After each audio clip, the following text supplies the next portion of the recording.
If you're looking to stop recurring charges on your Xbox account, this guide will walk you through the necessary steps to manage your subscriptions effectively.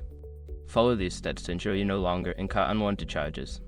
Step 1. Sign into your Microsoft account. Visit the Microsoft account website and sign in using the credentials associated with your Xbox account. This will allow you to access your account settings and subscriptions. Step 2. Navigate to Services and Subscriptions. Once logged in, locate the Services and Subscriptions tab on the main menu.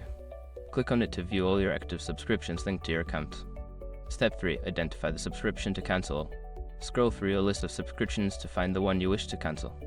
This could be Xbox Live Gold, Game Pass, or any other service. Click on Subscription for more details. Step 4. Cancel the subscription. On the subscription details page, look for the option to cancel or turn off recurring billing. Follow the prompts to confirm your cancellation. Make sure to read any information regarding the cancellation policy. Step 5. Verify cancellation. After cancelling, return to the Services and Subscriptions page to ensure the status of your subscription reflects that it has been cancelled. You should no longer see any upcoming charges related to that subscription.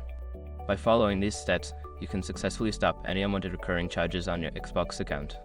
If you have any further questions or need assistance, consider reaching out to Xbox support for help.